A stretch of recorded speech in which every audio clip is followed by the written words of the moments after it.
Darn it, I'm late. Give me a sec, folks.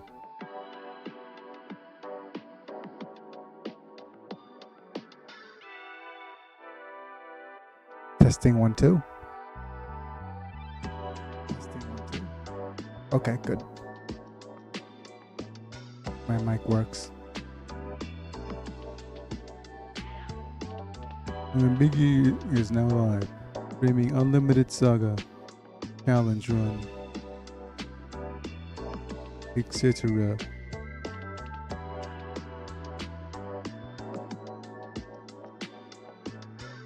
Hopefully there will be some people joining us today. And hello folks, it's me, I'm Begin, I'm back. Back from the doctor's yesterday. Sorry I had no stream. Yeah, but yep, well, some mixed news. Made pretty much a lot of sense what he said to me. So thought I'd share just a little bit. The doctor basically said, oh, I need and for my PC. But the doctor basically said, okay, give me a second.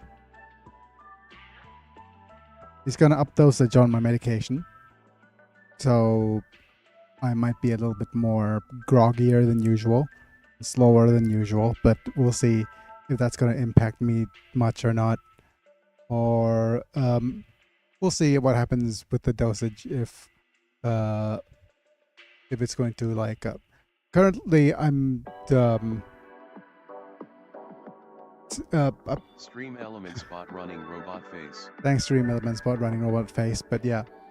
So you know how I've been talking a little bit slower and stuff. It also is because I've been taking more medication than before, and every little bit of medication helps with my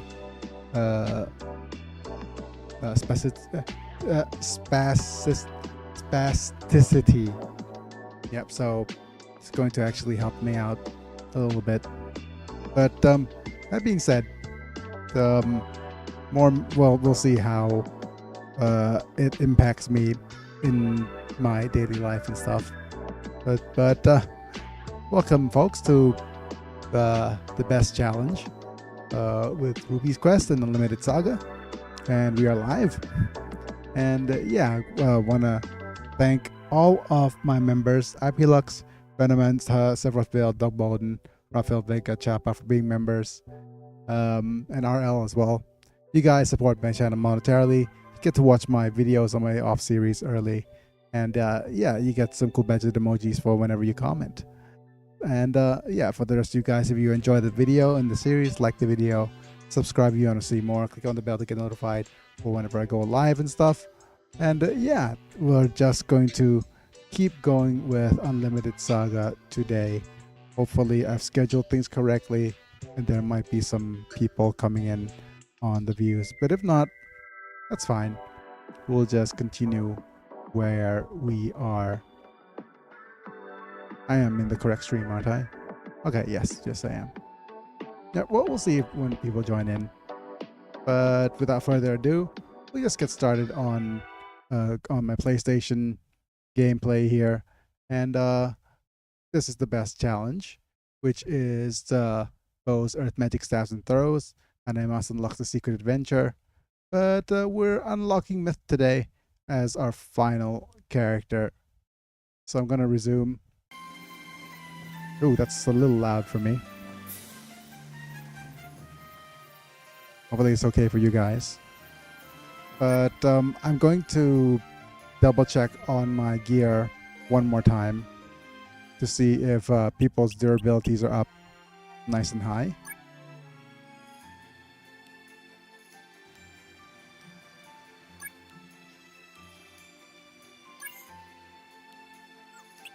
Let's go to our equipment. Yeah, we need to repair that. We'll see if there's stuff we want to repair. But mostly probably anything that has very low durability. I'm gonna repair that black bow as well. This black staff is just used for defense, so there's no point. But we might actually repair these two.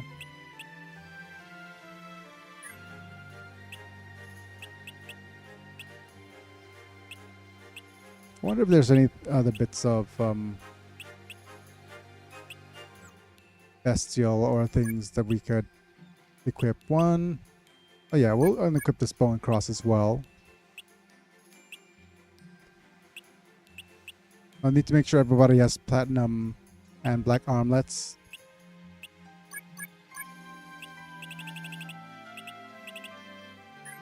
So one arm, well,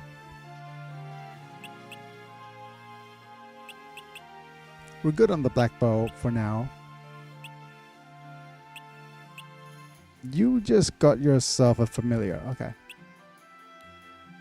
So we don't have to worry about that. You got yourself a new tablet. So we need to repair one staff, or actually make one staff.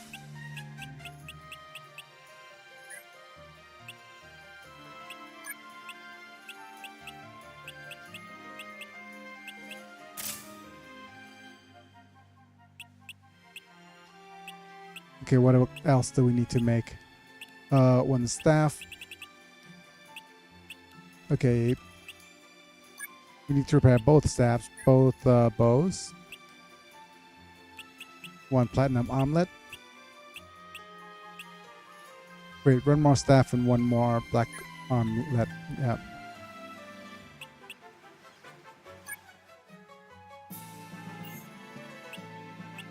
So, let's go ahead and start off with this accessory.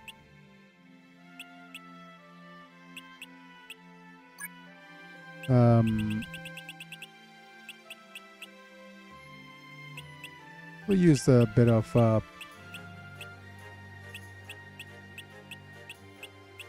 the marcasite, I guess.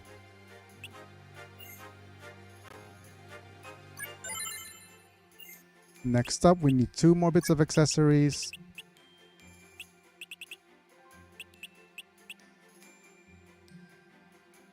There's one.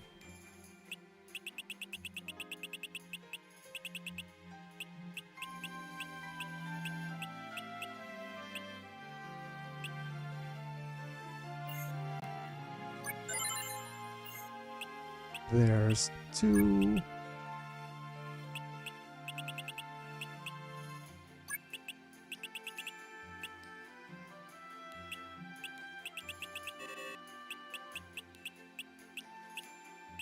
Let's use the bow and cross as secondaries, I guess.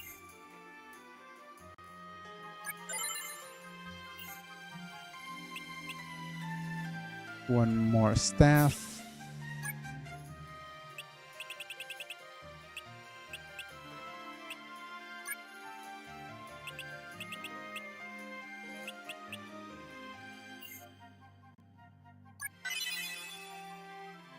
Bone's a little bit too heavy for that.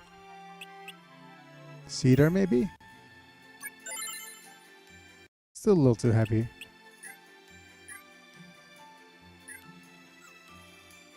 So we need to buy ourselves a feather.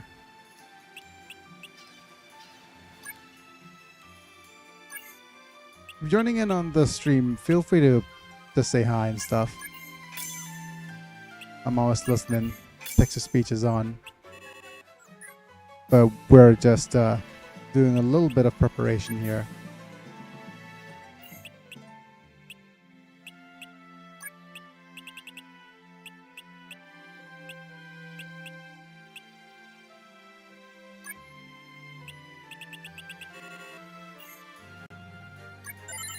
Okay, very good. That got our block. H. E. L. O. Hello, Smith. Smithing myth. You'll be happy to know that, well, not happy to know, but something quite interesting happened. Well, should I say interesting or just what you expect? I spent even more time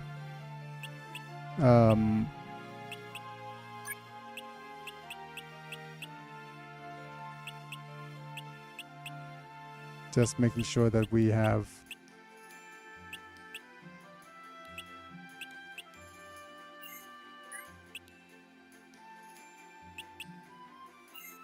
this.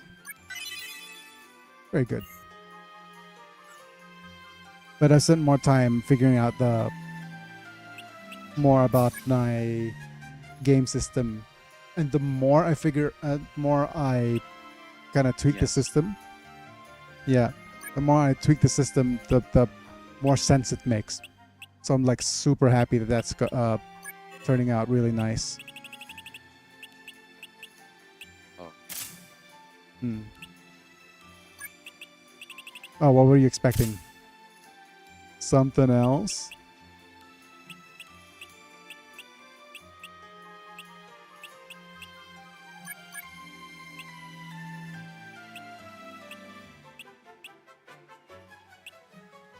Were you expecting something else or some other news entirely?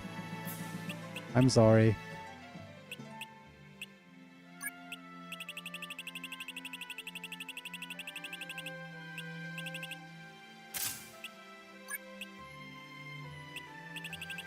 What kind of tweaks?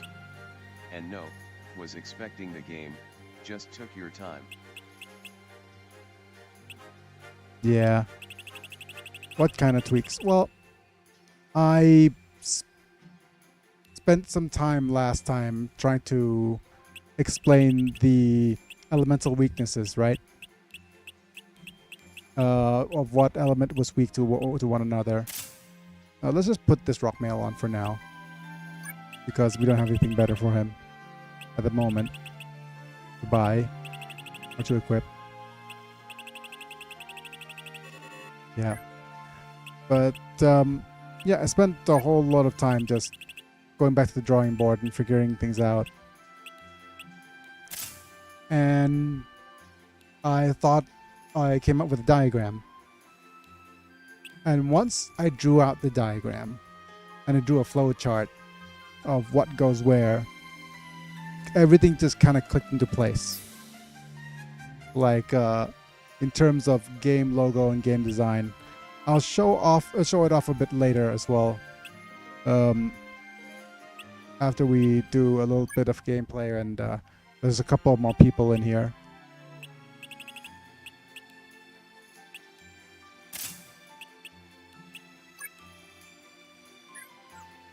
But that being said, Kongming is best. Yes, Kongming is the best. Hi, thanks for being here, Inu Demon. But we need to make sure we repair these staffs and bows. Let's repair these staffs with cedar. 69, nice. Doing good tonight/today. Oh, thanks. That's good to hear.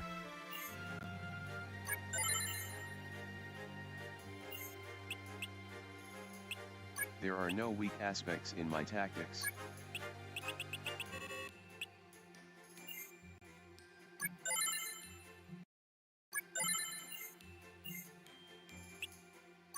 Hello, Inademon.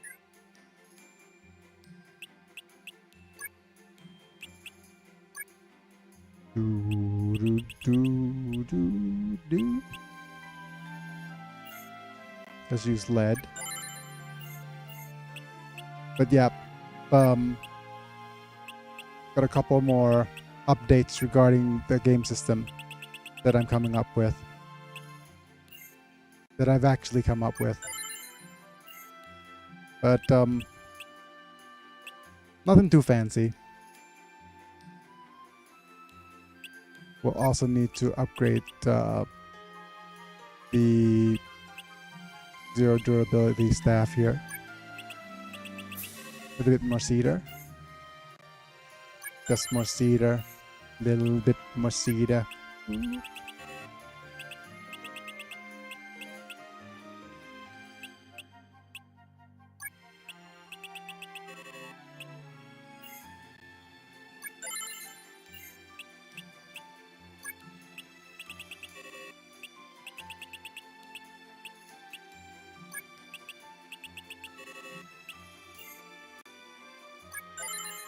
But yep,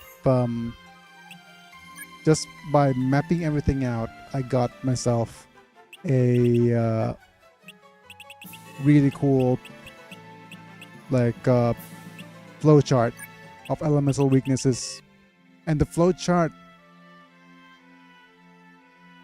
looked like a pretty cool symbol as well. So it immediately informed of the game, informed of the logo, informed of the world building, informed of everything. And I had to shuffle things around a little bit just to make sure everything kind of works. But the shuffling around was pretty nice. Pretty nice. Things are working out real nice. Okay, let me just go to, what is it, Lokvan? No, has to be Wanda.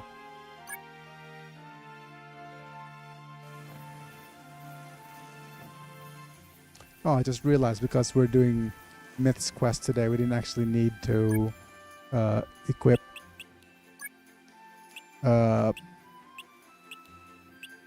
Iskandar. Sorry, Iskandar. You're relegated so for now. This will not be remade, but they will gladly remaster it for modern audiences. Cause who doesn't redo stuff to fit modern audiences nowadays? Face with tongue. No, the game will be remade, but that like it's already pretty much confirmed. But it's just a matter of taking time. It will be yet.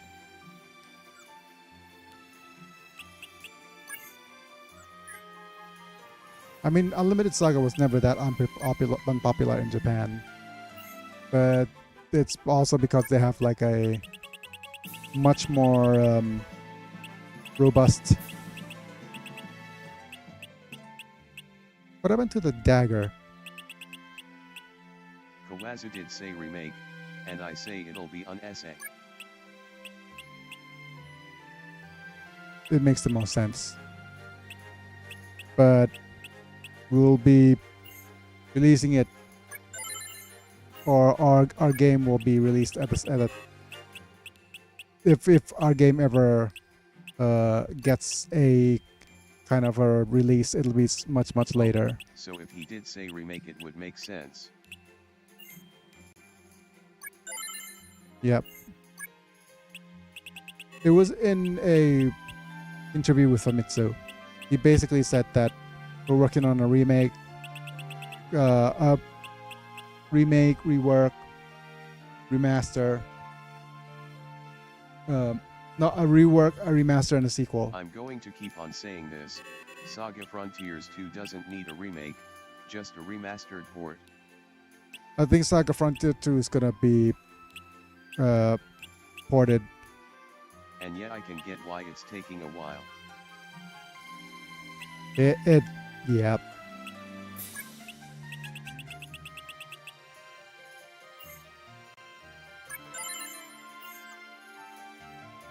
Time to equip people with stuff. Ruby, would you like a staff? I'd rather he take his time than rush it out. Definitely.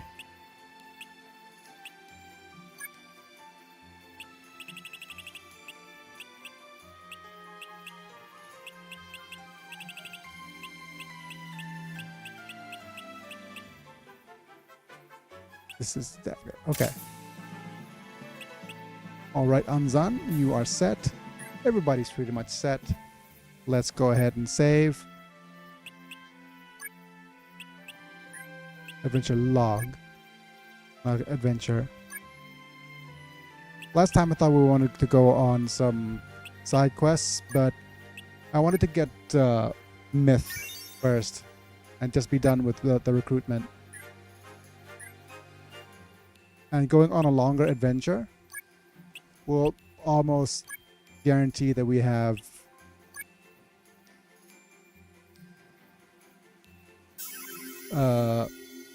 better panels. It is the Undercity Pharaohs. Are you going to Pharaohs? Take me with you. I can't go further on my own. I don't mind, but you might not enjoy our company. That's fine, as long as I can find her.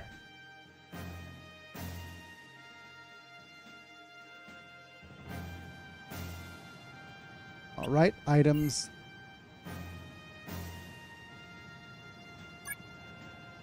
All right, we're first going to check out the status of Myth here and why he's useless at this point in the battle. You can see why he's useless at this point. I mean, look at his ability elemental making.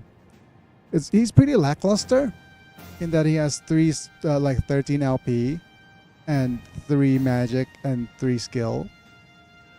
He also has pretty abysmal earth, so it's probably worse off in an earth run. But he'll also have HP starting at 90, which is okay for a starting character, but not okay for a character that joins much later. Yeah. Oh yeah, he's gonna say in a new game, Saga Frontier 3 sounds like people super hype about it. If we get an unlimited Saga 2 though. Dude should have translated it for me to prove his point.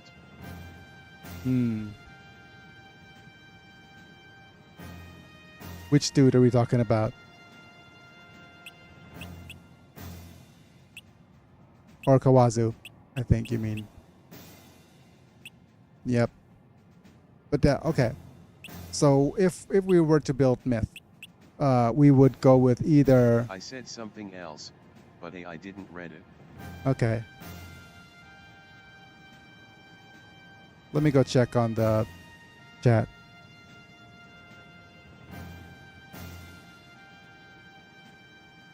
Oh. That's really like... Okay. I didn't see anything on here. But anyways, let's go back to the ability elemental making stuff. Yeah, if we were to make him, he would work well as a either a water mage, over here, line of maps here, fortune teller here, joint combo here. You could use water and or fire, works pretty well. Or if you wanted to make him into a damage dealer, that'll do as well. Line of keys here, melee joint combo here, and a knife here. Howdy, mana.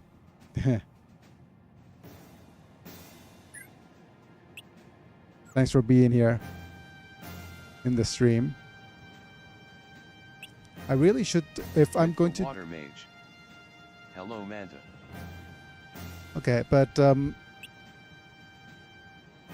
I'm actually cheating a little bit and actually reading the text. What a jinx. Yeah. Yeah, I cheated because I read the text in the text to speech. Yeah. Text in the YouTube chat. Yeah, I was doing the text in the YouTube chat before. I really should switch over to the more delayed one, so it makes more sense to people who is watching. I'm doing okay. I went to the doctor's yesterday. He basically said, I asked him, is that my legs recovery has slowed down. Should I check it out or do something about it? Get it checked out using like some sort of process. But the doctor pretty much said, well, we could, but I'm not sure what's the point because your leg is non-functioning anyways. If we test it to improve its function, then maybe, but oh, I forgot to do something. But never mind, let's just go ahead and... Oh, not punch. This is a throw challenge. I'm throwing.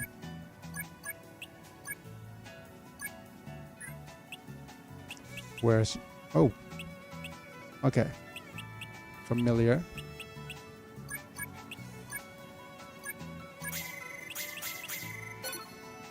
But he basically said my recover... We'll see what it feels like when it's recovered.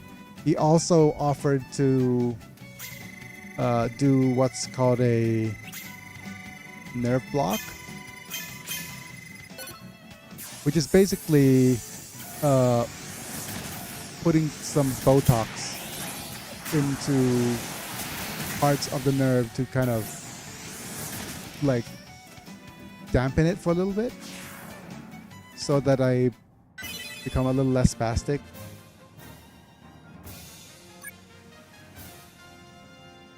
Yep. Doing good. Oh, that took you a while to answer, Myth. Yep. But I also am having more medication, so I might be a little bit slower on the uptick of stuff and explaining things. But let's go with magic tablets to make sure that Ruby's learning her level 4 tablet, level 1 tablet, and finishing it off before anything else. Homing's learning his level 4 tablet. We need to start with your level 4 tablet. Okay. He just shields for everyone. Wonderful. Nothing blocking the way. It's fine.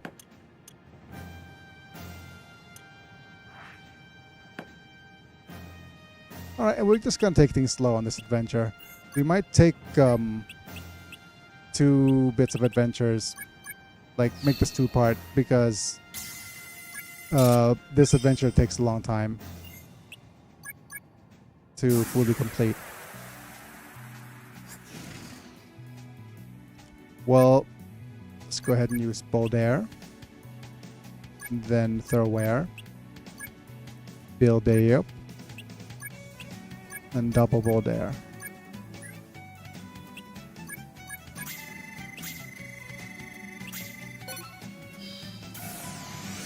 But also in other news, I went back because I was trying to, last stream I was trying to explain things like elemental weaknesses, like strengths and weaknesses, Pokemon style, right? And I said that doesn't make sense at all. I need to actually come up with a chart to demonstrate what I was talking about to people.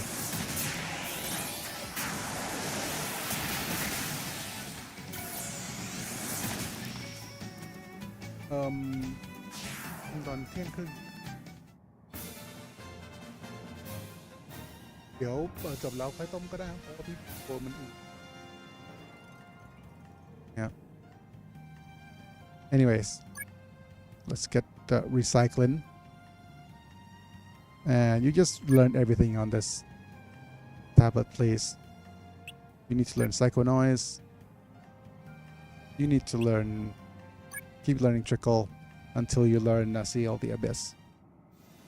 But yeah, I went back, basically went back to the drawing board. And I thought about what you recommended.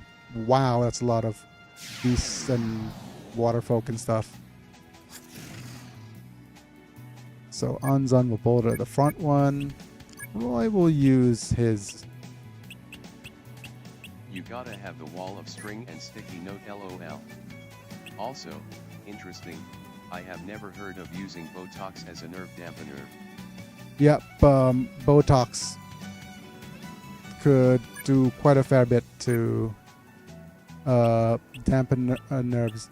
But this is usually reserved for very, very severe cases of spinal cord injury.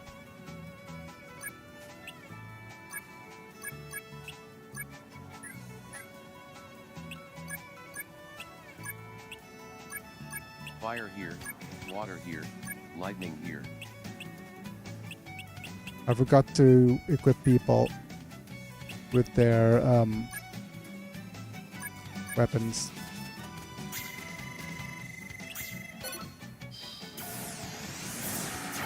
But yeah, I went to, I think it's called draw.io, and they have a flowchart maker.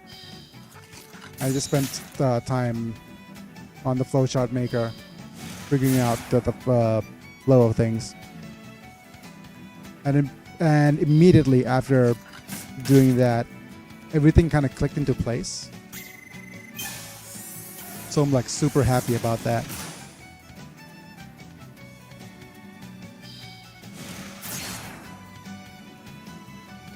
Let's turbo things up.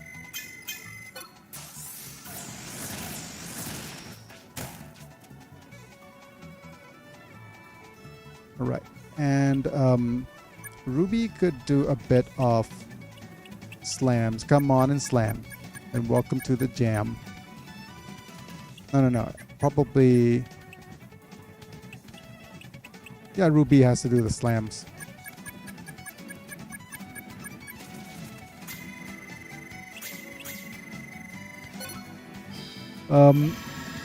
Because after figuring everything out and creating a flowchart, I went like, wait a minute, this looks like like a symbol. All these arrows drawing around and stuff looks like a symbol. This could be like a game logo. It could be... Yeah, it could be anything from like a game logo to like a religious symbol within the game. It could be... It's basically the centerpiece of the game system. So I felt like, wow, I've basically hit the nail on the head.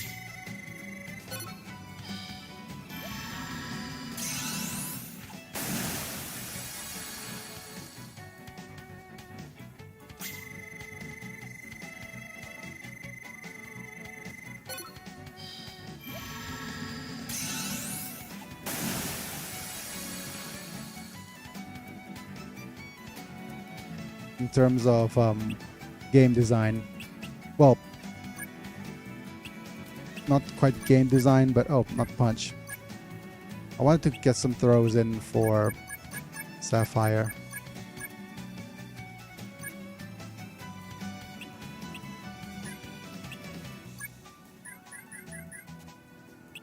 Let's use Roy first, and the rest could go Sapphire.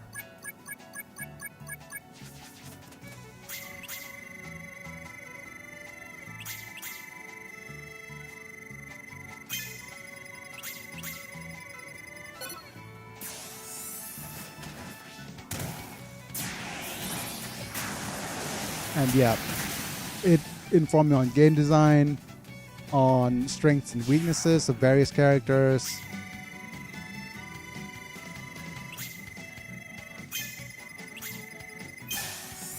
I'm sorry, but my first thought was, oh no, Biggie is seeing things in the flow charts. He has gotten too absorbed into this game. He has lost it, lol. But that is very neat that you discovered that, mate. Yep. But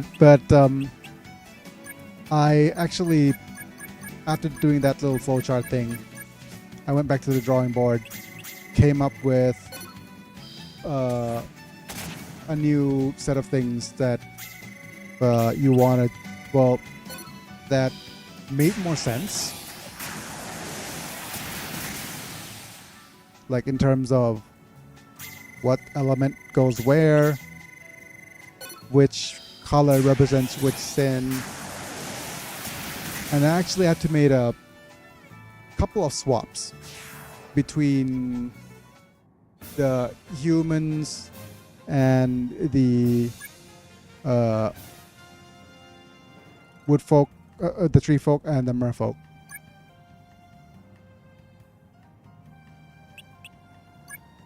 Just to fit the new model.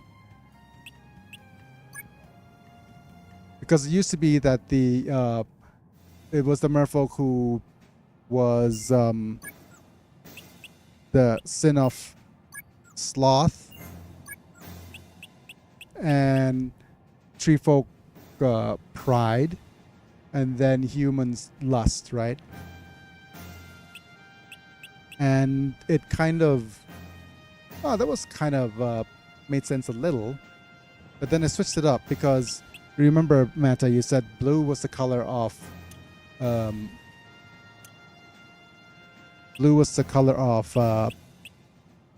lust, right?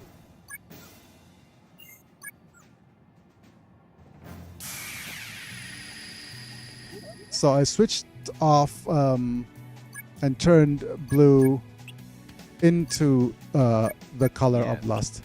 Yep.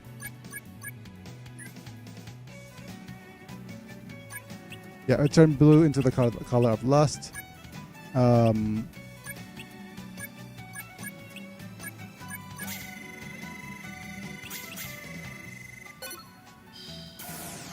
What else did I do? And I changed it from merfolk into... Morning, hi, chat. Hi, Dan. Thanks for being here, buddy. I'm just discussing about a new game idea that I made, but I'm now just lost in a bunch of flowcharts and stuff, making some elemental systems.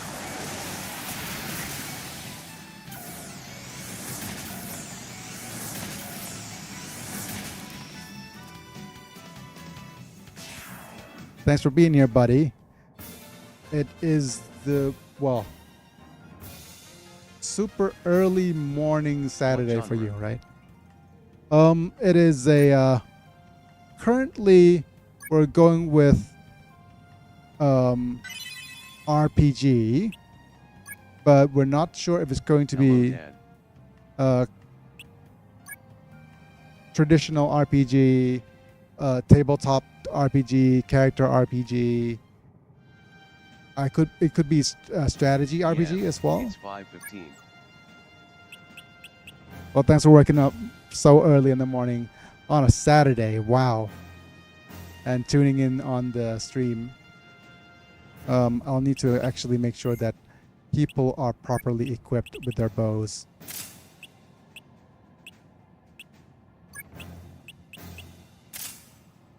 Yep, that was a bit silly. Hiya, Dad. But technically, all I am right now is just being stupidly obsessed about a game system that I came up with.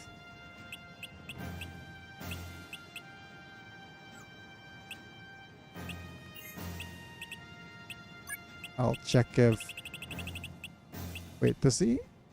Did he come with headgear? No, right? The stone mask is just gonna give Sapphire over her weight limit in terms of melee and stuff. Yeah, but yeah, I was being super stoked about coming up with the system. If you want to see it, I'll show the picture for you.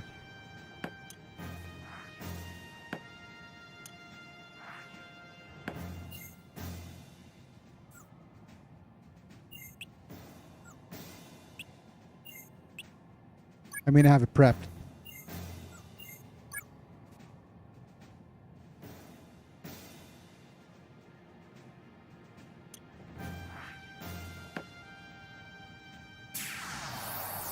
You know what? Since everybody's here, I'm just gonna show it. So give me a second. Wow, you guys ready? 3, 2, 1. There we go. That's what I was working on. I'd love to see it. Hi, Dan, Smithing, Manta, and Biggie. Yeah. Hey, I mean, check it out. Doesn't this just look cool? Hey, 44th. Hey, 44th. Thanks for being here. I'm just taking a bit of a detour here. And if you look up what each element is, there's like... That's awesome. It's awesome looking, isn't it? Yeah. I mean, there's 3 aspects in the game, right? There's the physical. That looks sick. Yeah. Hiya, 44 That is pretty cool, Biggie. Yeah, I mean, it informs of the entire game of what it is and what stats are. So if you start from fire, Fire is a physical stat and in strength. So strength is the offensive physical stat. It's strong against there's the arrows on the outside, which is the major major advantage, and then the arrows on the inside, which are minor advantages. So fire is strong against metal. Metal is the technology element. The EXP stands for expertise, which is the defensive part of the technological tree. And then metal is strong against wood, which is magical. And magical, the defensive element. And the stat is called patience. So the more calm you are, I was thinking like calmness or patience. So the more mentally calm you are, the stronger your stat is in magical defense. And then wood is strong against earth. Earth is the physical defensive stat, which is constitution. And then earth is strong against thunder, which is the element, technical element for intelligence, which is the offensive technical element of technology. And thunder is strong against water, which is the magical offense. It's based on res or resolve. So the more determined you are, the better you are at casting magic. Whereas the more intelligent you are, the better you are at using technology. And then you could also see that there's like already a rock, paper, scissors pattern where physical attacks are strong against technical attacks are strong against magical attacks are strong against physical attacks. And you could already see similarities to like Unlimited Saga's panel system, where different stats go in different places as well. If we're going to have a panel system with that's similar to Unlimited Saga. And you can see that the logo looks kind of like an eye. So maybe like it could be like the Eye of the Seven or something similar as the religious aspects of the game. But yeah, I'm just gonna show that off for a little bit before heading back to play some more Unlimited Saga. And I need to select the correct button. Yeah, but that is pretty much what I spent yesterday evening doing. So already done with like flow charts and stuff. I'm off the deep end. There's no coming back. The game is too, like, the system's too awesome. I'm sorry. I need to actually like go and do a lot of homework and come up with different things. I might even come up with like an hyperfixation has taken hold. Yep. The hyperfixation has taken hold.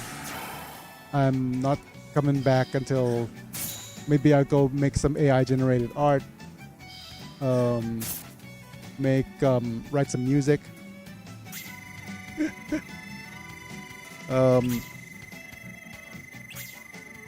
Start a Kickstarter.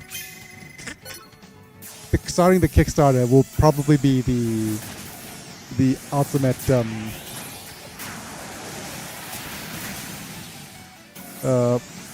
I mean, I won't be able to get the Kickstarter started until I at least invest by hiring some artists. Right?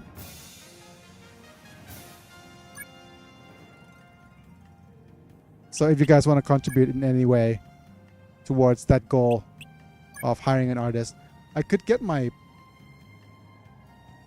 wife to do the art. She's an art major. But she's majored in graphic design though, so I'm not sure if she's going to be able to design something. But anyways,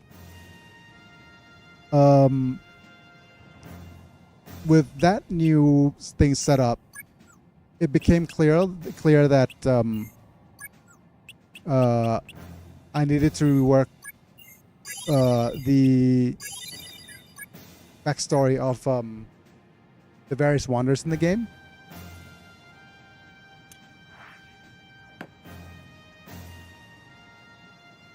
And which element represents what. Because before I used to make wood the offensive element for magic, which now doesn't make sense.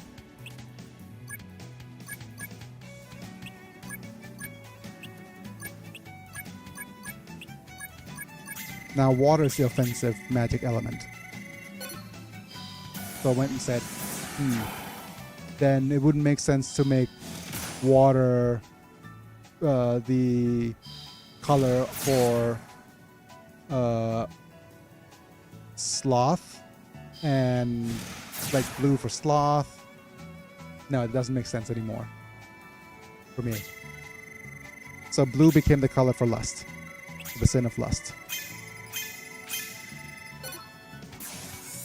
And the Taj Mahal became the underwater temple. And instead of mer people, I changed it so that it's a amphibians, frog people.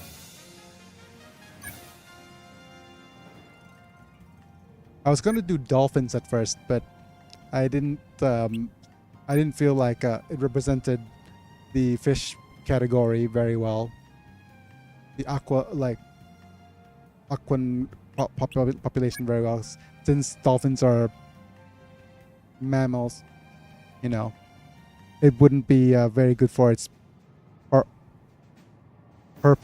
purpose.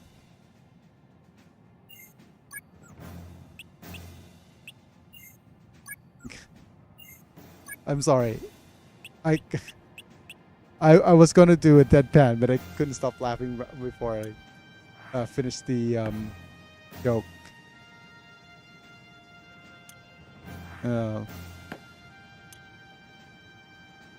But anyways,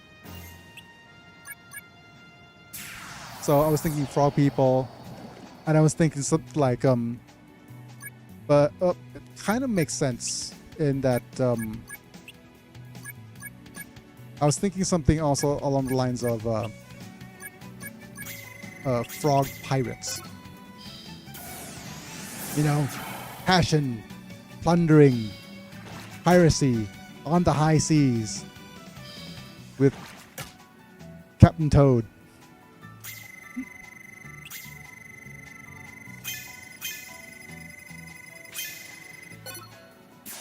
And he who could have like a nickname, the Horny Toad, and he actually make it a pet peeve because horny toads are actually reptiles and lizards.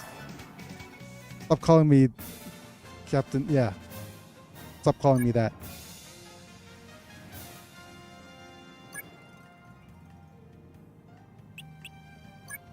Already, a character is set up perfectly. Yeah. A character is set up perfectly to be like that, something to represent lust, but not in just the that in the that's sexual sense, but also the lust for adventure, right? And but it's the thing is the only problem with that is the mismatch of tone, because it has to do with if I was going to go with piracy, I actually had to make his adventure based on magic. And it's going to be rough to base his adventure on magic. Hello 44th late reply. I know. I was taking a bath. Oh, you missed the diagram then, buddy.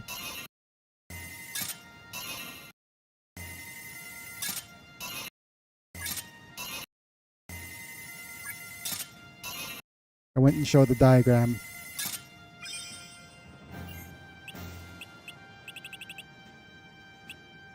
Okay, I should have used that sharp eye instead. Okay, we'll use one stack of fortune teller just in case.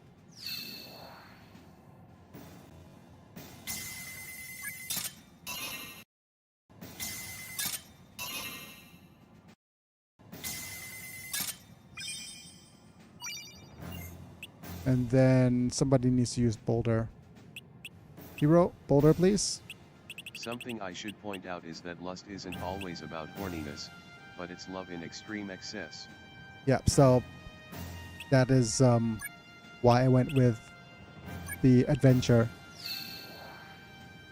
And that made the tree folk the perfect targets of sloth as a sin. Trees go slowly, everything moves slowly. You know how it is, right? And instead of the, and I named it whatchamacallit, I named our wonder the Redwood Bastion, as an ancient wall of redwood trees that's grown naturally to prevent them from going out in the outside world. And they don't have to do anything. And then changes are going on in the outside world. And the young sapling was like, why aren't the elders doing anything about this? There's a imbalance happening in the world, and you guys are doing nothing. And he sets out to try to do something. And that left us with humans with the sin of pride, which is perfect. Right? Because we're the superior race amongst everything else.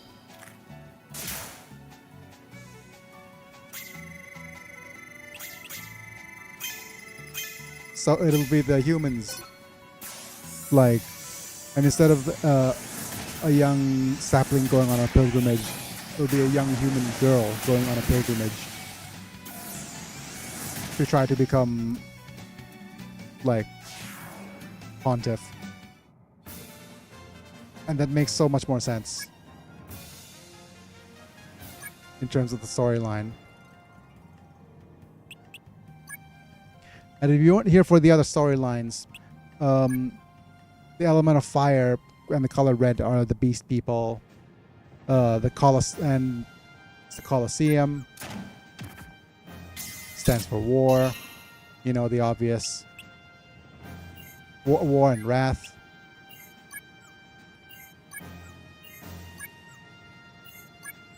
And I need to come up with some random names as well. Maybe looking up a random name generator.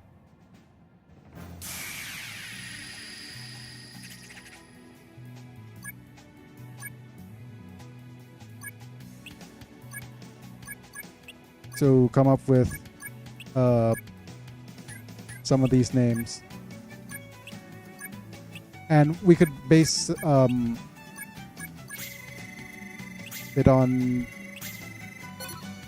various. Wait, AIs are relatively good at random name generation, right?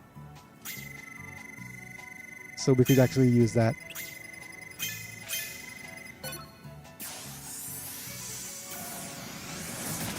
Because like Rome is based, like the Colosseum is based in Italy, we could come up with I have found that they are pretty good at that. yeah, like we could come up with a god of war, name for god of war for the beast folk with something sounding kind of Italian.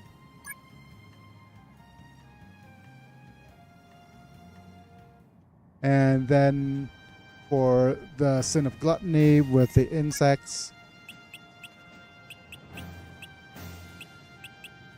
we could come up with something sounding Mayan, which is kind of perfect for like insect people, right?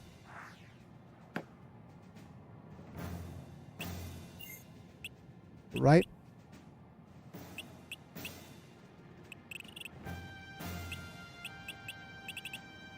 Sharp Eye. You use Diffuse.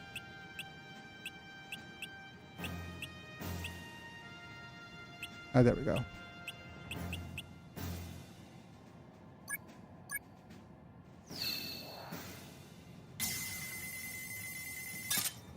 Something autocotal. We got well, here's an issue.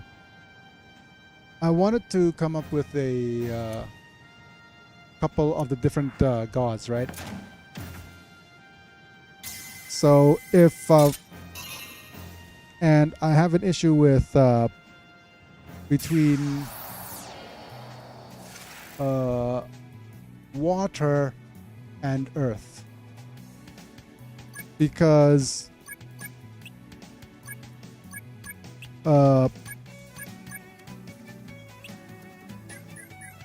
I wanted earth to be the, because it's gluttony, I wanted that to be the god of like fertility, but then water as the sin of lust also could work as a god of fertility.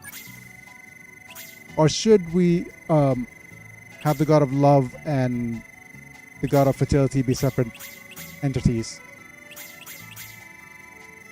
What do you guys think?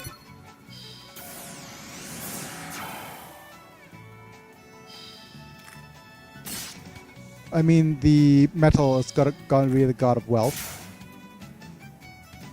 or prosperity or something similar to that, and lightning will be, isn't just intelligence, it's got to be the god of wisdom.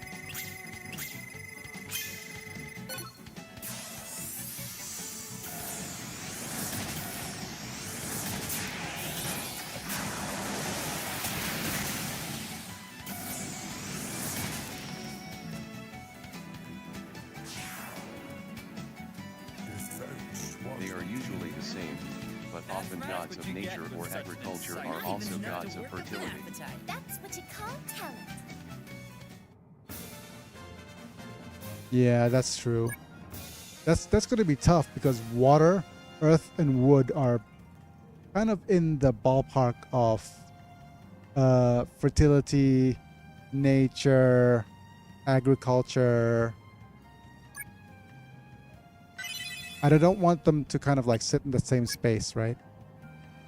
And there needs to be kind of opposite feeling of opposition as well.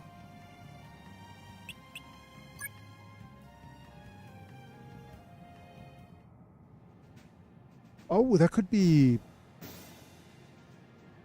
a sense of opposition as well between the various gods. I mean, the obvious one is the god of war, but then what are some of the opposites of war? Like peace, maybe?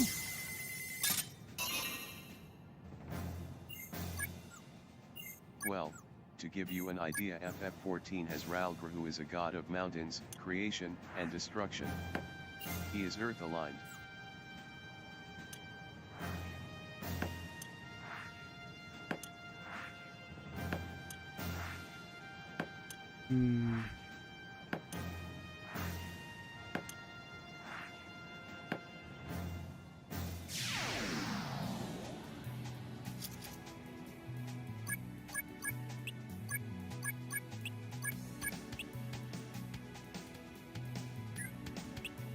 Oh yeah.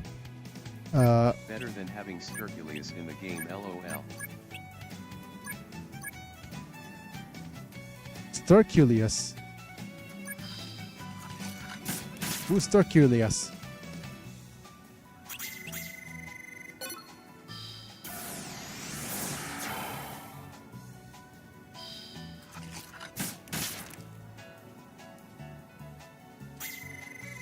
Yeah, but anyways, we'll need to... I'll need to think on it in terms of what...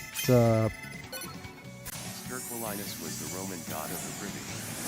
His name comes Ah. from the Latin word spurgus, which means exterminate. It was especially important to farmers who used manure to fertilize their fields. That's what you get with such an insightful Not even enough strategy. to work up an appetite. Defense was the key.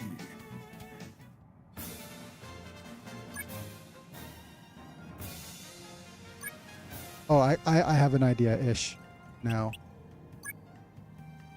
I think for the wooden element should be God of Peace, you know, because it also is in direct opposition to fire as a God of War. Gross. But I do like learning about those minor gods. LOL. Yep. I think Sterculinus. I think Sterculinus would be called a secondary god. You know, because he's like number 2. Disgusting.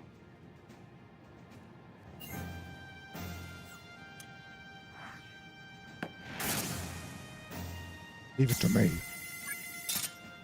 I told you.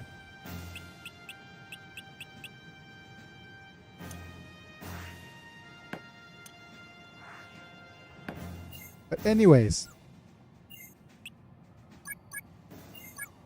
He's basically the Roman god of feces. Yeah. LOL. eliminate. Exterminate. Well, to give you an idea to stir the brain juices, you could look towards the Chaos Gods of Warhammer 40k, as they are very much representative of opposites.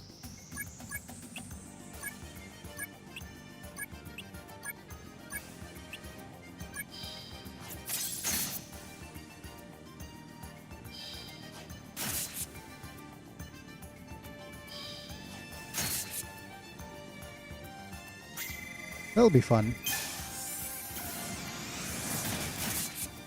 I agree.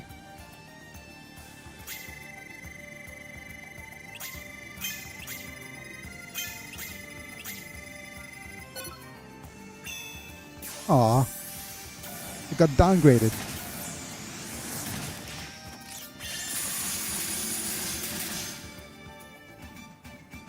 Oh, that killed both of them.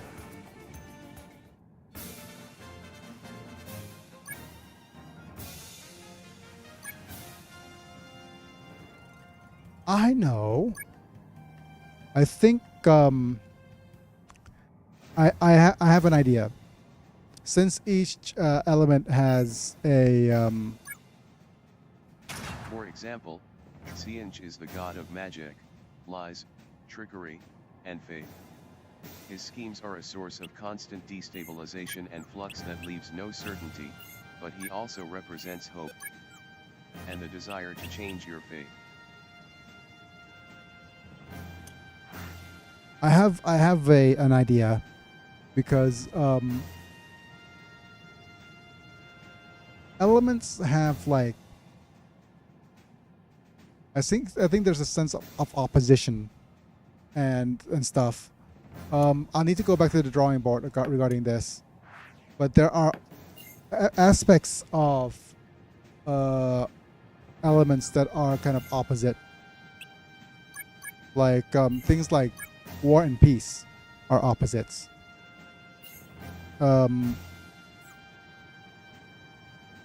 And each of the elements actually have oppositions. So we could think about how each elements relate to each other and come up with a more definitive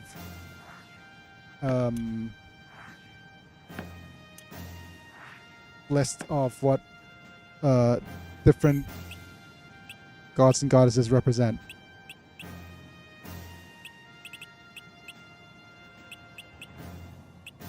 Like, for example, in the sin, like wood could be the god of peace, whereas fire could be the god of war, and fire could be a god.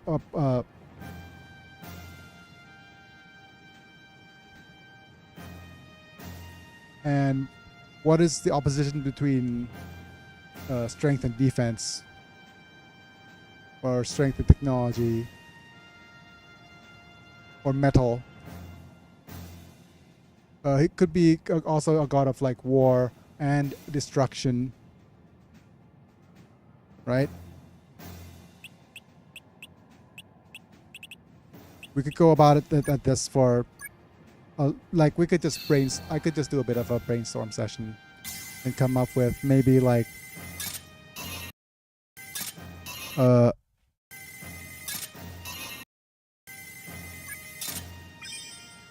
oppositions between all of the elements and how they relate to each other.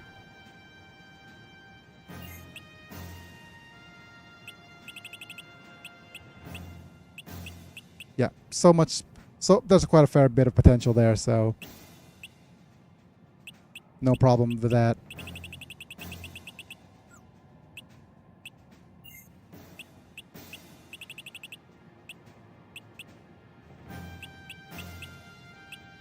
But yep, it'll involve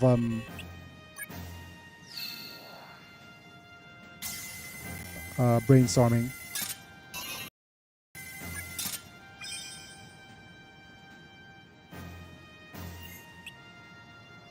Or a fair bit.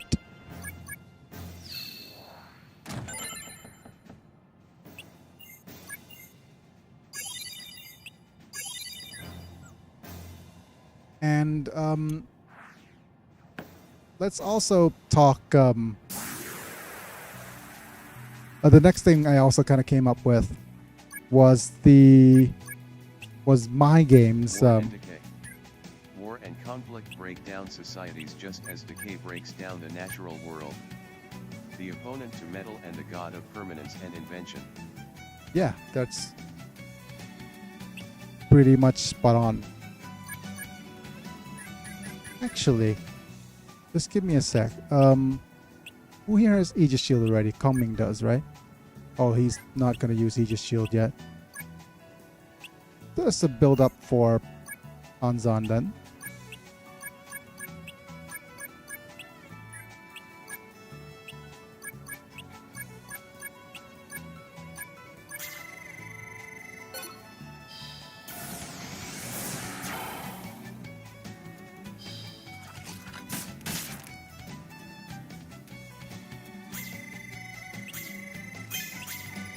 But we need to come up with relationships to all the color pairings.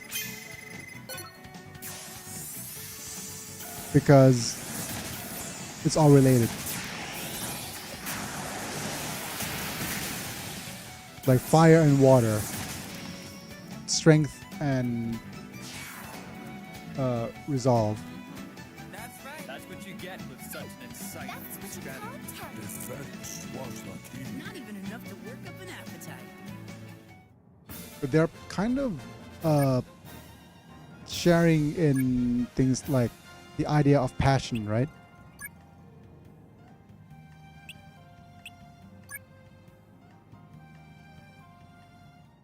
Physical and mental, those are also very kind of opposites.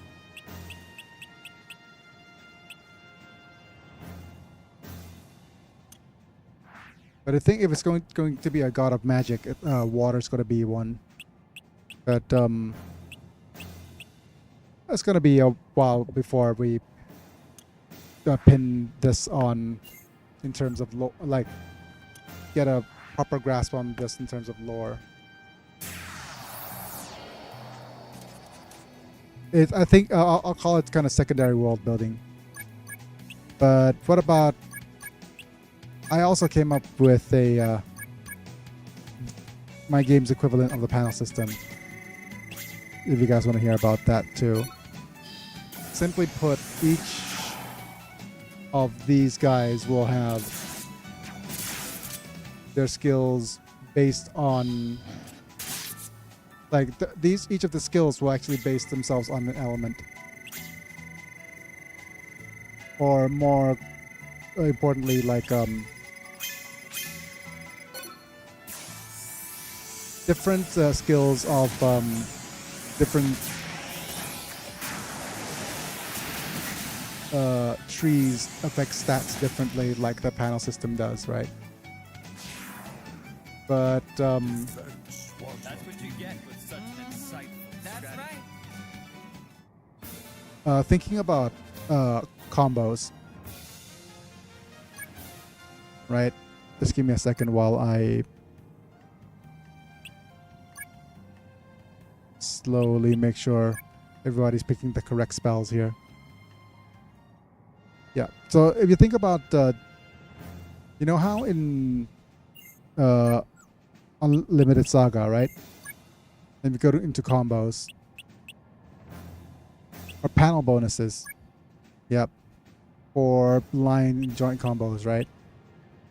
They affect skills and things differently.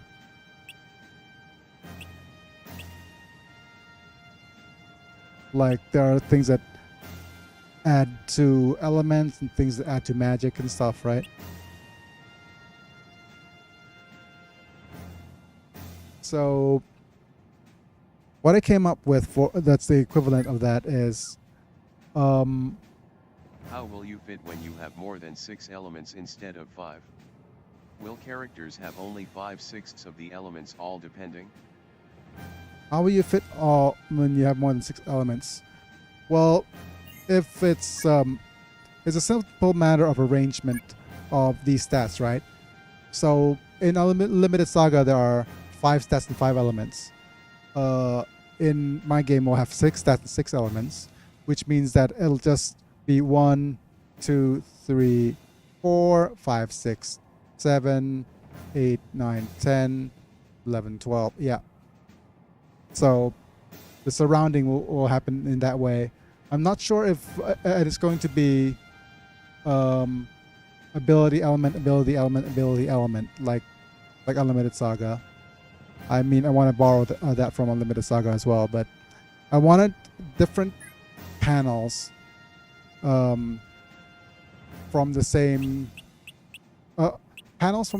school or same tree will be combos with each other, right?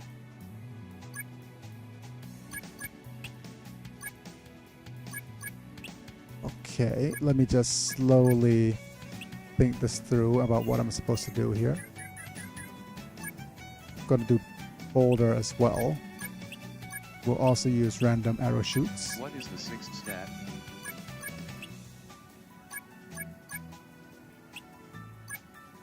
Actually, there are 7 stats. The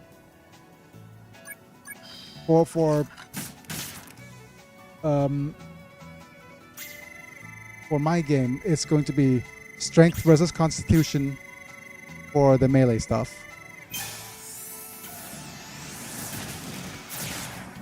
Strength versus constitution for physical. For mental, it's going to be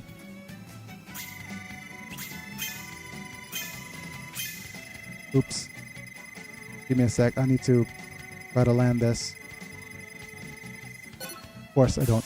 Yeah, but for mental, it's going to be for magic, it's going to be resolve versus patience. And for technology, it's going to be intelligence versus expertise. And the last stat is going to be, I'm not sure if it's going to be charisma or appeal or something along those lines.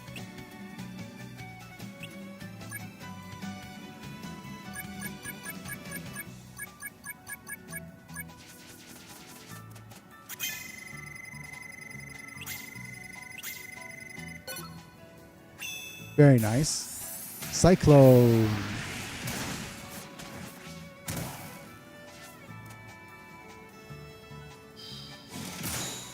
Nice.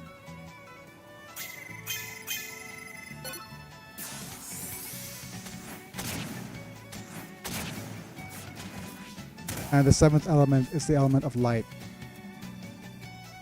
for human beings. it's either going to be element of light or element of speech.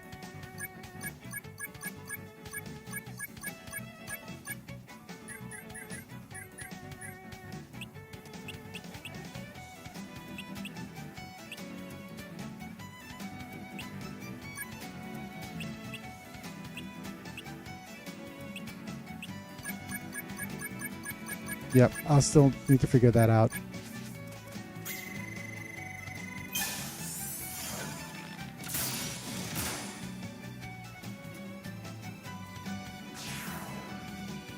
That's what you get with such an insightful strategy. Oh, thank you, Kong Ming.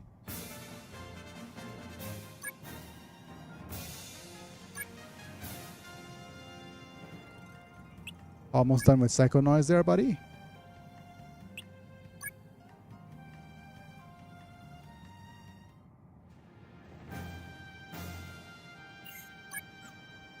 Speech as in supersonic and psycho noise or actual talking.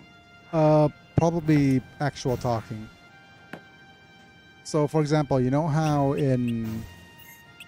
I need to actually explore this more fully.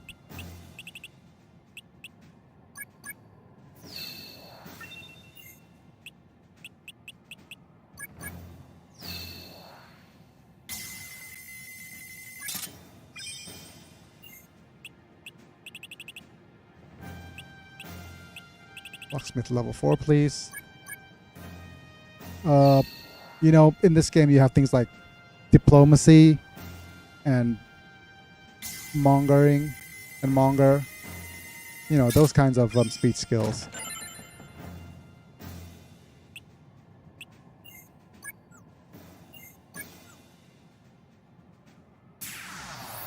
But I'm just thinking what else could be like.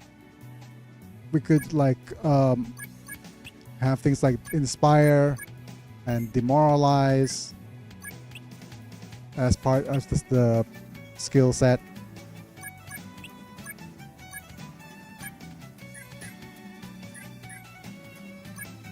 And those are going to be available as a skill set as well.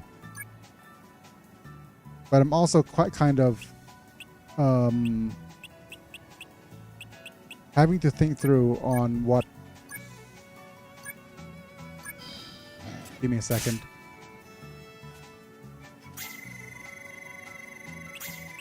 I'm just thinking through on what different... Come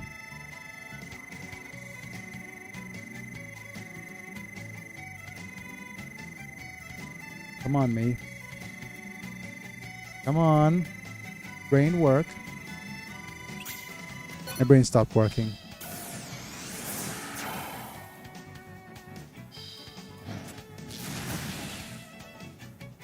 Great. I just had a dial-up noise moment.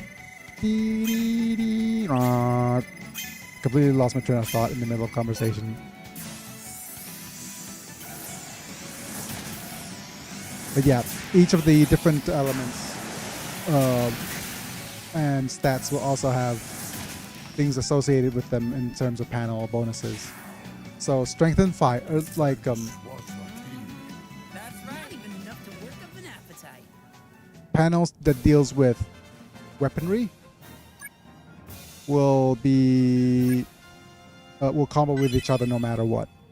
So melee panels, shield panels, the sword panels, gun panels, and all that stuff will combo with each other no matter what. Because there are just so many stats that we need to consider. But comboing all those stats together will give a boost to strength and fire.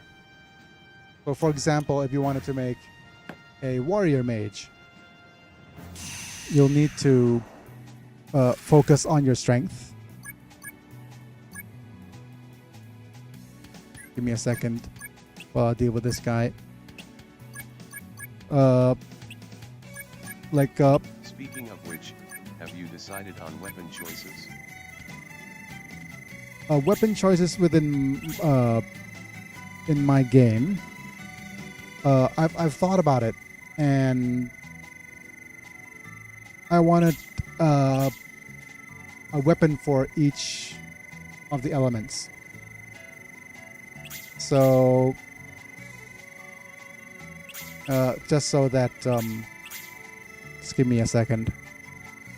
So that each element could actually take advantage of placing at least one panel that will increase that stat.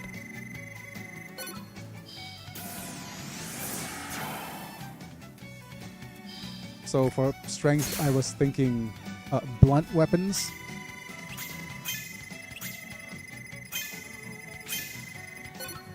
For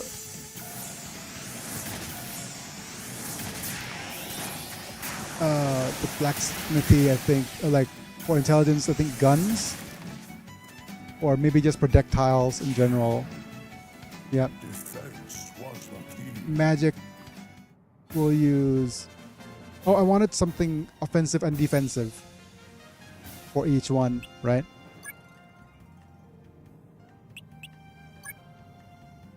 So, offensive for strength is for physical will be blunt weapons. Defensive will be a shield.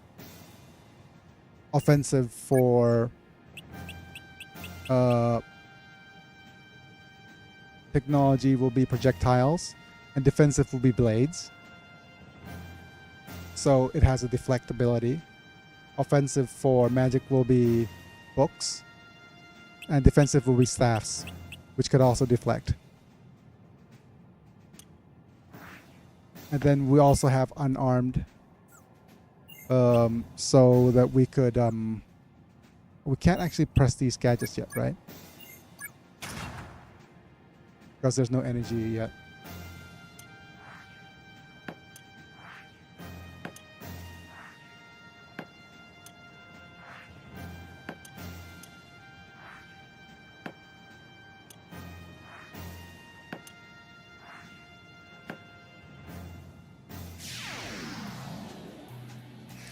And also, I'm just gonna keep streaming until I'm nearly done with the quest, I think.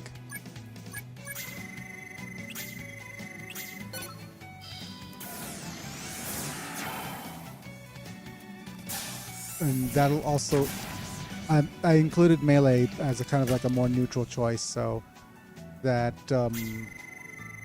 you have a probably a nice chance to make your characters. Oh,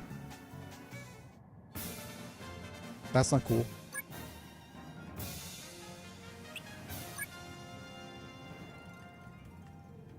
You're too slow. You're too slow. Leave it to me. Ah, right in the gut.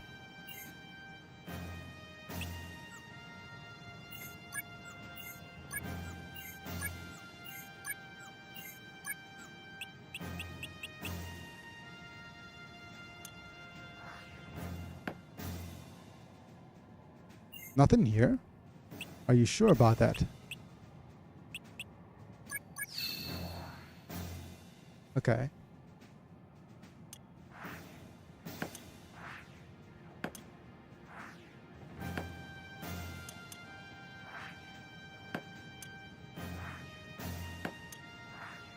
My tired brain is trying to process. My apologies. No worries. I mean, I'm just rambling on about a game that I'm like designing. It's just me going on, droning on and on and on. It's completely fine to kind of doze off.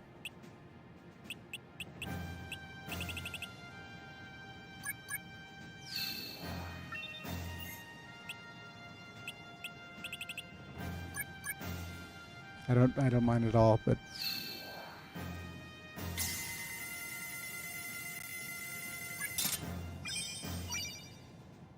I mean, talking about a game and its game systems without a proper chart or like a visual aid and what you come up with is pretty overwhelming. especially if you're talking about a property that's kind of like in its idea stage and doesn't exist yet.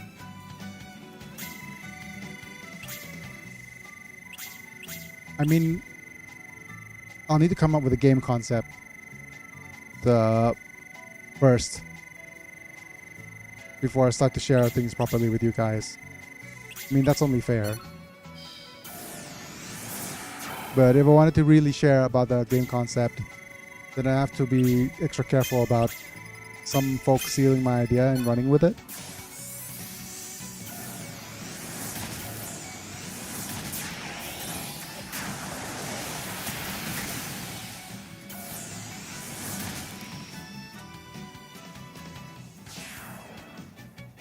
Not even enough to work up an appetite. That's what you call talent. That's right. But at this stage of where I am in development, I mean, it's just in the idea stage. And ideas literally mean nothing until you put it into action and start programming. And I have zero experience programming. So it's going to be a long road before anything of this becomes a reality. Like if this was, for example, like a board game, and I was into board game design for a very long time, or maybe a design for a tabletop system, oh boy, that'll be fun.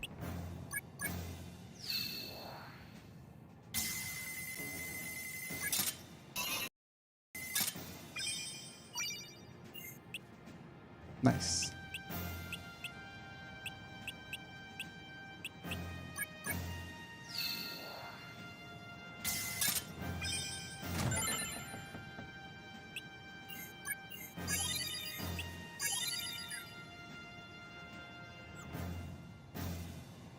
Because if you didn't know, part of my history, I was an owner of a board game cafe. It was some time ago. And I was really into board games. And I was thinking of coming out with a board game concept for a long time, but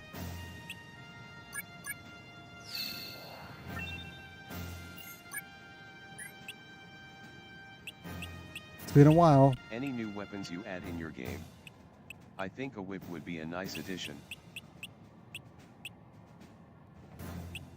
I think we could have whips, but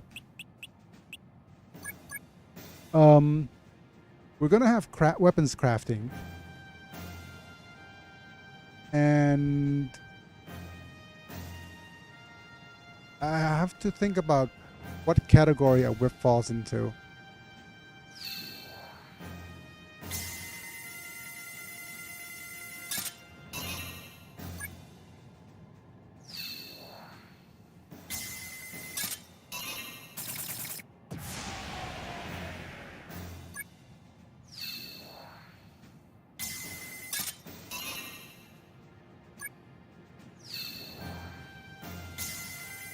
I mean, if it was gonna be a part of the weapon system, it could be part of blunt weapons, which would make it strength-based. Whip would be skill or strength and skill like a spear.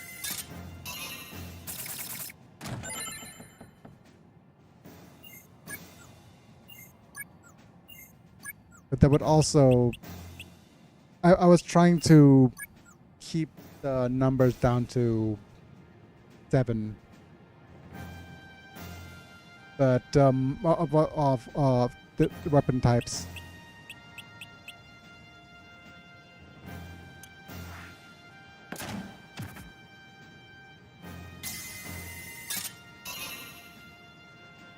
And slightly different weapons could actually have slightly different attributes as well. But if whips were a thing, it would probably be part of the blunt weapons tree,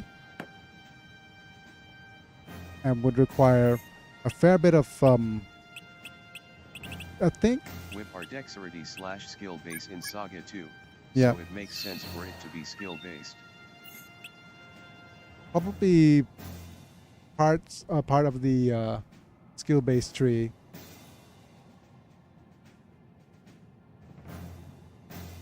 It'll be interesting to kind of add.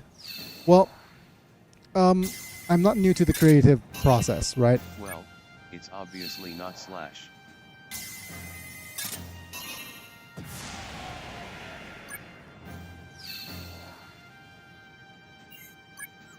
But it definitely is a skill-based weapon. It doesn't fit the template for a strength-based weapon at all.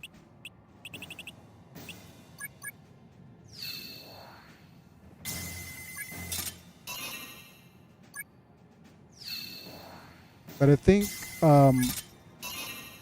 what weapons are going to be available is going to be tertiary I don't design think down the whip would line. be a pierce base, so yeah, blunt. It would be quite interesting because as a blunt weapon, Snappy end. mhm, it could be a blunt weapon that base its damage on skill. I mean, there could be a character could a blunt weapon that base damage on dexterity or skill, or in my case, intelligence and expertise.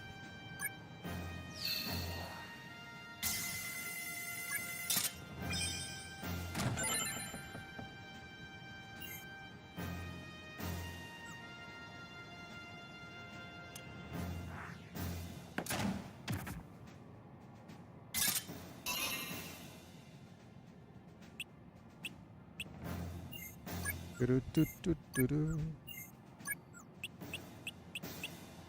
The only thing that I am having a bit of trouble reconciling is the fact that dexterity is now the whatchamacallit. I was thinking of how few JRPG games has a whip as a weapon. I was thinking about how Final Fantasy IV, Final Fantasy V, the 8th, and Saga 2 implemented whips as a weapon. I think because traditionally it falls into very niche kind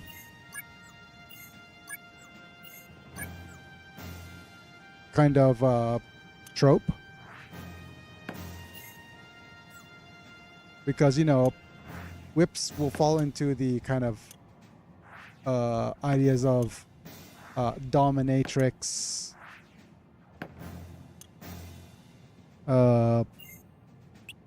ideas of sadism and torture, considering what they were used for, right? It also has imagery to do with slavery,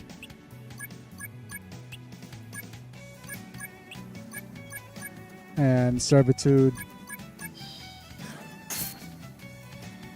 and things like cattle ranching. So there's a lot of baggage that comes with whips as weapons. That's what I'm trying to say. And they're usually reserved for either evil characters or morally dubious characters. Well, pansies will be concerned, yeah. What about flails? Would chain flails work better? Oh man, we need to go up and research medieval weaponry as well.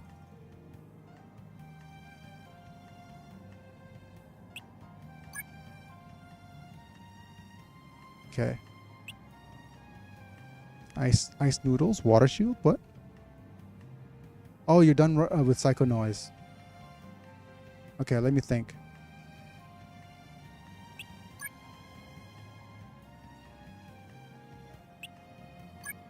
Flails is a certain type of staff.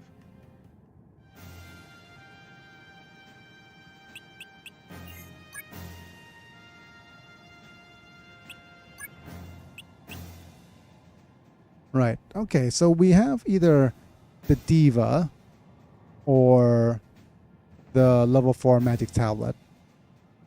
The Diva or the Sorcerer's Siren's tablet to continue to master. I'm going to continue to master the Siren's tablet. And we are done with this tablet. I was going to suggest Battle Mace, Oh no, we're not. but it could be similar to Staves, just more physically built. We're going to have blacksmithing in this game. So that's going to, as part of the skill tree for the inventors or the intelligence-based characters. So we're going to have things like guns and armor and swords and bows and all that good stuff, right? So I think having a variety is nice, but it's going to probably be like up to the players. Well, it'll be how depending on how much we're going to be willing to program in to make things different. Okay, we're learning this. Oh yeah, okay. We needed to go back to the... Wait, are we done with the fire tablet? I can't remember. We keep learning this one. Keep learning this one until... Yeah, we also... That's the other thing that I wanted to do.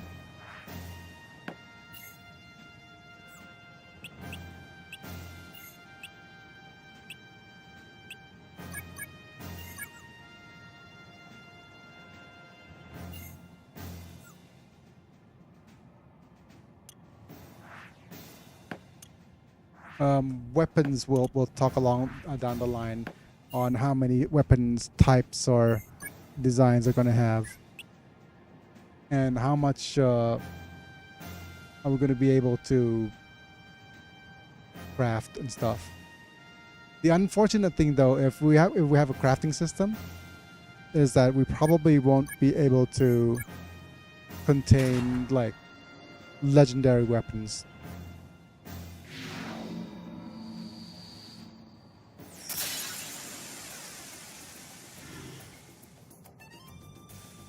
Same thing with Minecraft, right? We could have weapons that are enchanted very strong, but probably not okay, give me a second. Yeah, you use build up. You use the bow. Random arrow shoots. Boulder. Boulder. Boulder.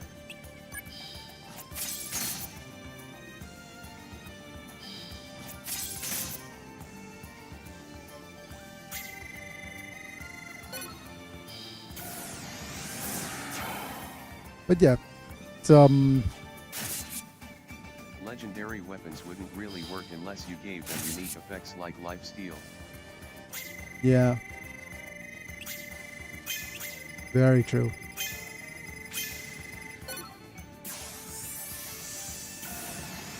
Boop. Bap. Bop.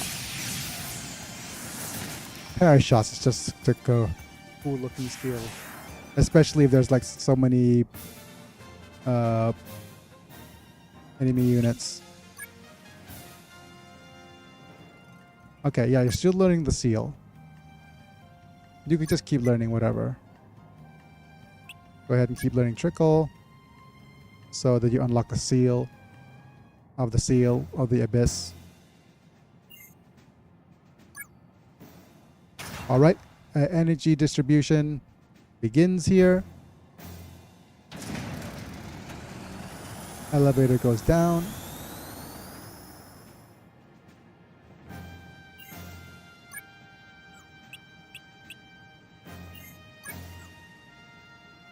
And off we go this way. Back up.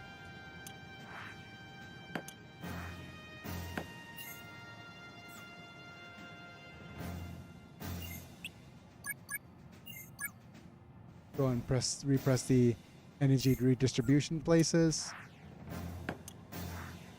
Though, a wider range of unique unlockable passive effects for weapons would be neat, like a weapon with magic attune which increases spell damage of spells used off that weapon. Yeah. That would be neat.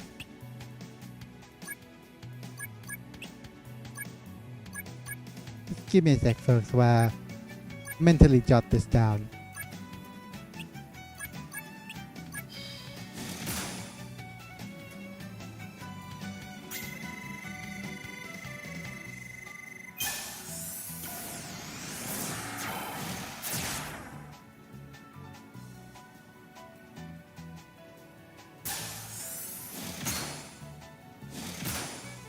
Yeah, but we'll think about weapons and which little niche we could come up with for each weapon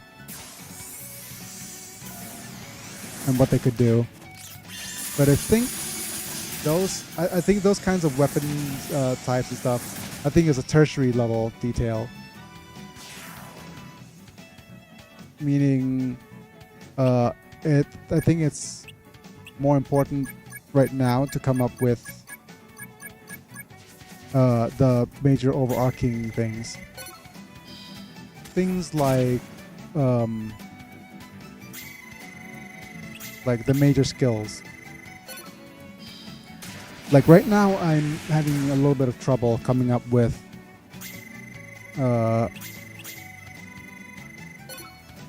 skills of defensive variety.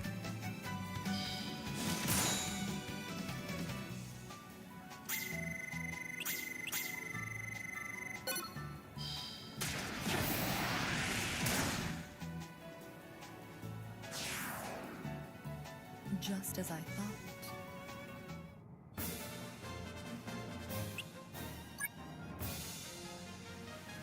Like in the game, you have mental and physical status ailments, right? Go trickle. Very good. Like, well, how would status ailments work in my game? Would we have 3 different types of status ailments?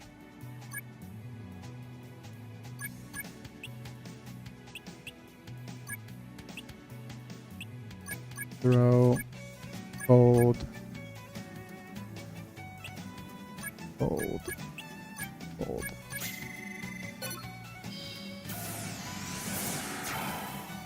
With defensive skills for each?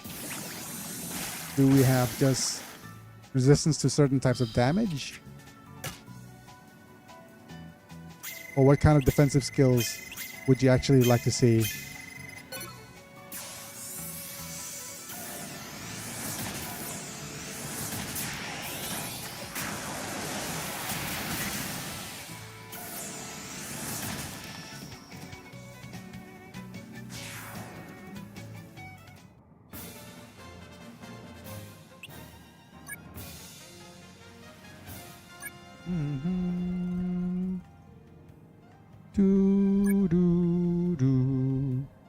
Nice.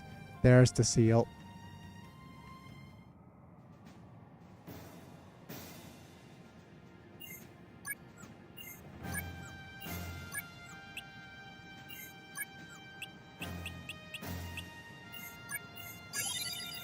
It's a bunch of materials here.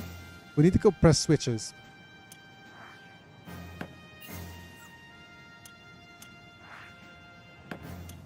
In that room, the dusty room.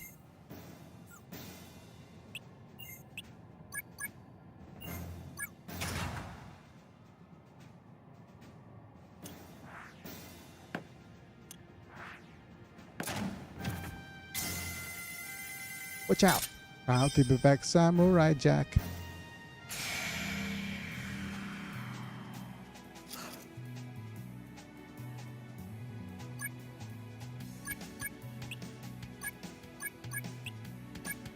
What else could I talk about?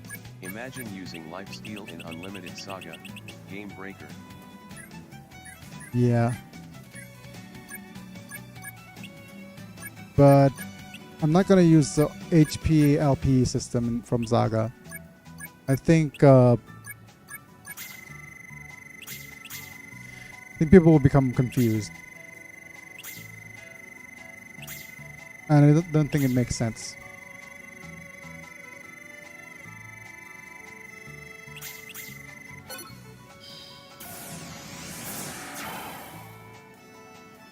It's Whoops, I got that mixed with Soul Steel.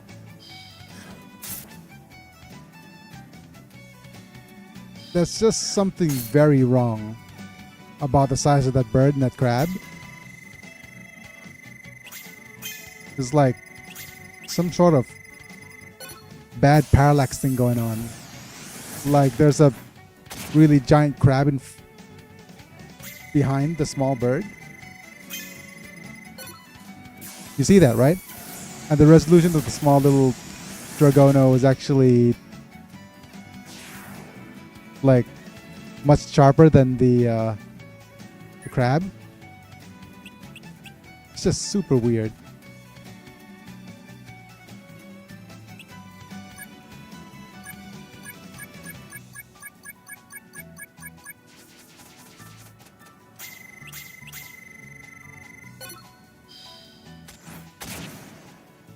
Bam.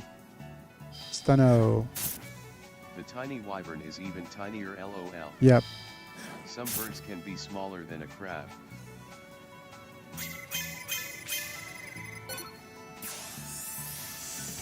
Psycho.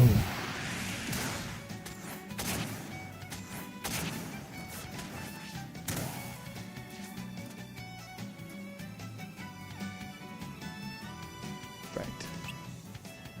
I'll also do a couple more throws with Roy, or actually, yeah, a couple more throws with Roy here.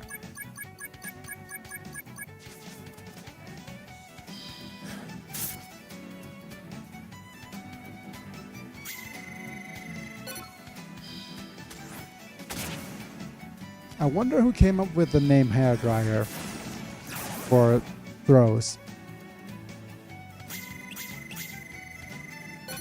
It's gotta be like a mistranslation of some sort, right?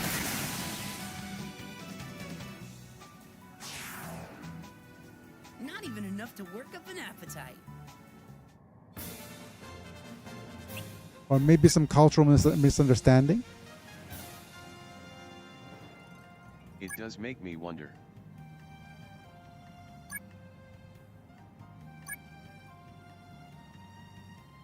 I think because throws are very, very Japanese. In that, well, I did judo. So there are certain throws that are named. Give me a second while I build up and throw and hit with boulders. So there's certain names of throws that, for example, basically describe what they actually do. But there are also throws that are kind of artistic. Oh, got ourselves a cyclone, boys.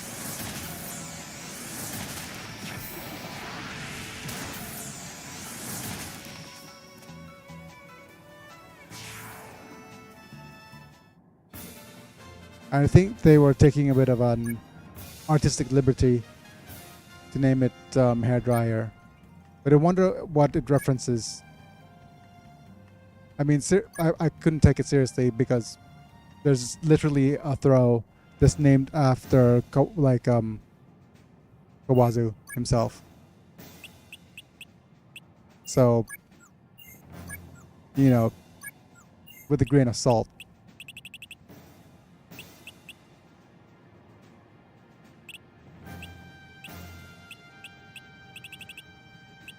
Sharp eye. Turn it.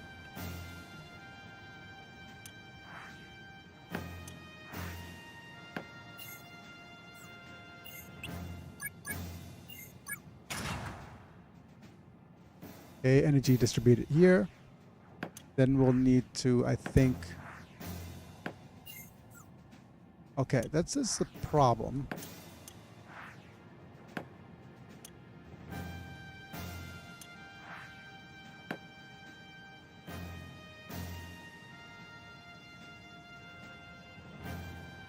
Because I don't know where the barrier switch is. The barrier switch is actually... Wait. The barrier switch is down here.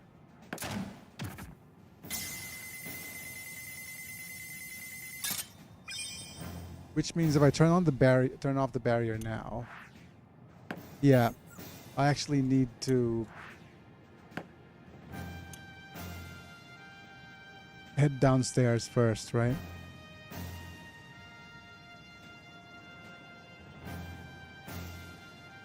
Yeah.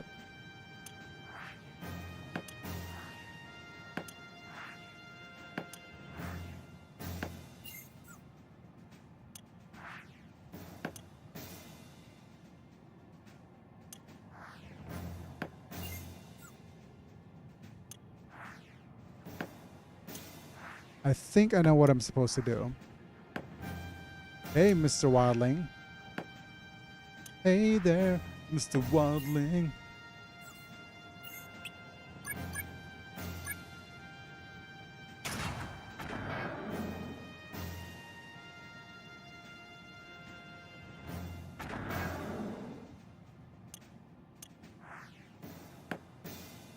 Okay, off we go.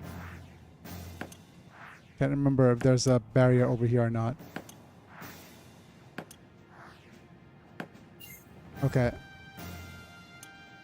We'll need to actually disarm the barrier. Can't use this yet.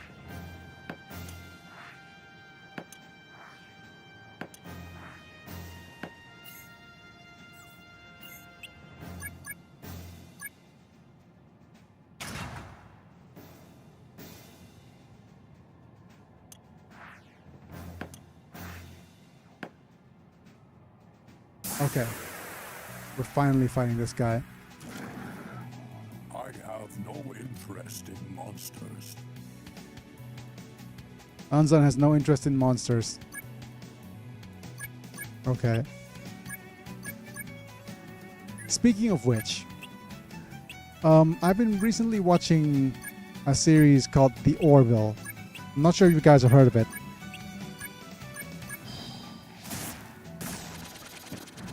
But it's a sci-fi series created by Seth MacFarlane, and what people thought of that was going to be was people thought it was going to be Family Guy in space, like Star Trek style.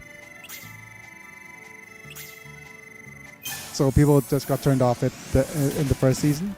I have heard of the name, but nothing else. And it started off as Family Guy in space, but then eventually, Seth got less Family Guy and more Star Trek. And people are saying now that if you're a Star Trek fan, you will enjoy this series more than the newer Star Trek series. And with that being said, yeah, if you have Disney Plus, feel free and go and enjoy that. With that being said, I think what I'm going to do is I'm going to spend some time off camera because I really want to learn, Seal of the Abyss. Well, to be fair, we only have one new tablet. So I want to spend some time off camera walking through here. My lunch has arrived. It's noodles. I don't want them to get soggy. Soggy noodles are the worst. So just give me a sec as I pass through this barrier. Oh, It must have quirked to have my interest, lol. He is best Star Trek character. Quark. There is a Quark-like character, but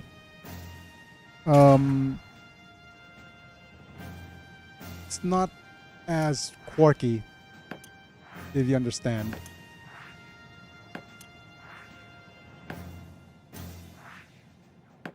Right, so we turned down the barrier. Wait, I already turned down the barrier. Didn't I?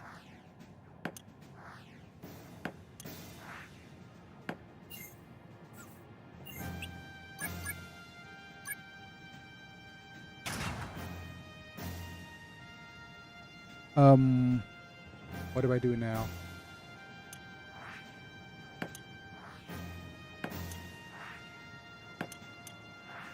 Oh, here we go. This is what I'm supposed to do. Revenge.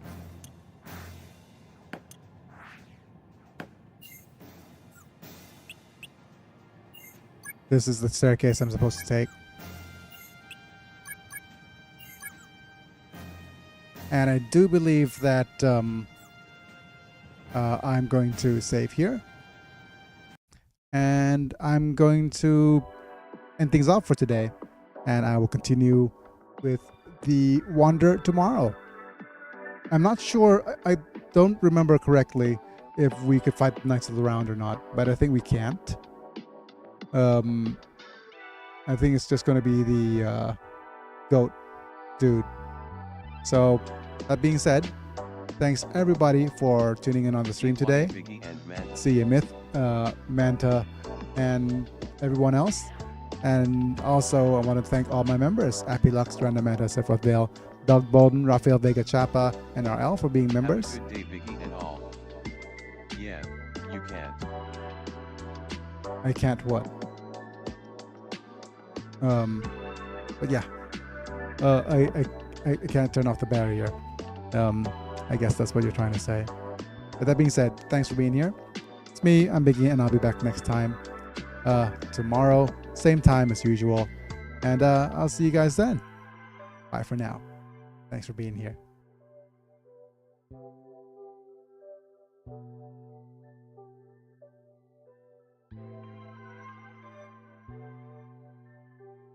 Fight the Knights in Ruby's scenario. Oh yeah, that makes sense.